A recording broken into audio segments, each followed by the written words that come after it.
Yo, Asmodai here. I'm going to talk about one of my favorite decks that has been brought out of the new expansion.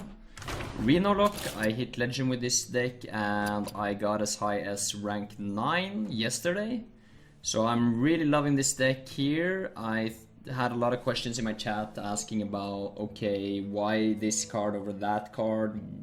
Why are you doing this? Why are you doing that? So what I'm gonna do is, first of all, I'm gonna go through the cards, at least most of them. I'm gonna try to explain why they're included and why other cards are not included. After I've given you a full summary of the deck, I'm going to test the deck out on ladder, and I'm gonna try to go in depth on mulligan, on strategies during the matchups, and just my overall thought process. So let's just start with the deck.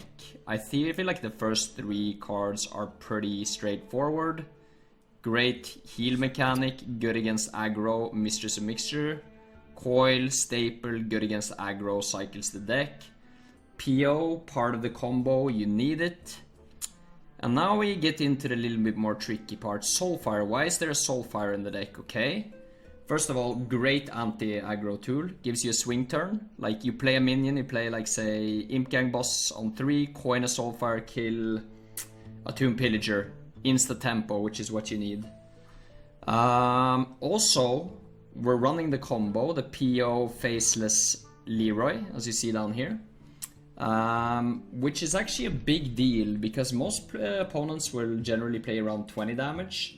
And having an extra 4 damage of reach actually goes a long way and can give you an edge. So I really like the Soulfire in the deck. Swamp Ooze, meta, full of aggro shaman, full of pirate shaman. Decent amount of aggro rogue as well, so this is just good. Just good with a weapon removal. Peddler, staple card, love it.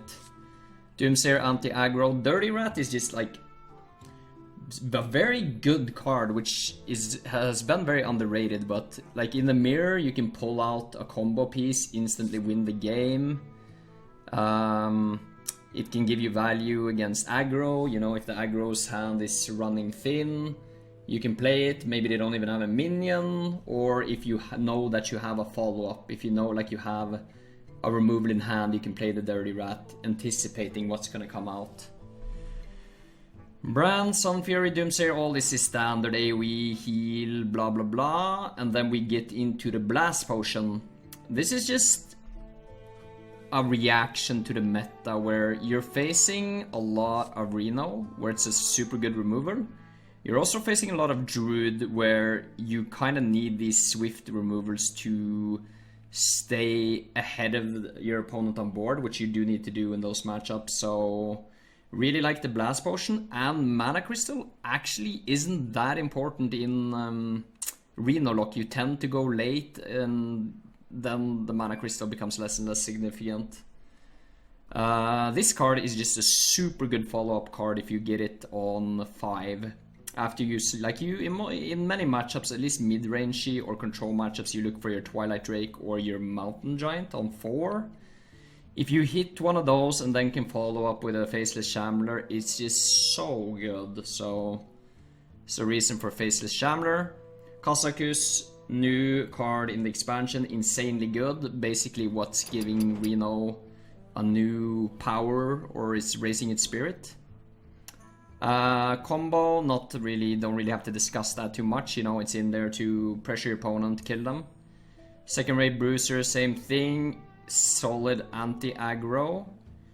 This is also a new inclusion I put in here, which is Sylvanas. I really like Sylvanas right now just because you face a lot of mirrors, you face a lot of Druid, and especially in the Druid you need it to get back board, to stay ahead on board. So I wasn't running this in the beginning, I was running a more defensive list with Voidwalker, but overall I feel like Sylvanas is right now. So the 2 questions I get asked a lot is why no Jaraxxus? I will say I do like to just play a pressure game, non-defensive, put the opponent on the back foot, win with this combo. You can say, well, why not run both, right? Then you have the pressure and the late game finisher, but I really feel like Jiraxxus helps the most against Priest and against Control Warrior, and Control Warrior isn't really a thing. Priest you can still win, like you still beat them even if you don't have Jiraxxus, so I feel like Jiraxxus is a little bit overkill. And yeah. And the last question I get is why no Twisting Nether? Twisting Nether is a great tool against Druid especially. It's also good in the mirror, but mirror you can in the mirror you can gain so many edges just by being better than your opponent. So in the mirror I just like to try to outplay, to be honest. Against Druid it's a great tool, but the thing is that the match isn't wave 1, turn 8. It's 1, turn 4, turn 5. When you hit Mountain Giant, do you hit Twilight Drake, do you have the follow-up, do you maintain board? So therefore no Twisting Nether, you're already running 3 board removers, and if you're good, if you find a good way of utilizing Shadow Flame in the Druid matchup, it should be good enough to give you a solid advantage. You also have the situational Kazakus AoE. Yeah, I think we covered a lot of what people generally ask for. I have sacked MC Tech. I know there's a lot of synergies and stuff with the deck, however I feel like the MC Tech was underperforming, so MC Tech is not in this list. But yeah, hope you guys enjoyed this short breakdown of the Reno deck, and I'm gonna play some games and go a little bit more in depth on strategies and mulligans and such. Thanks for watching.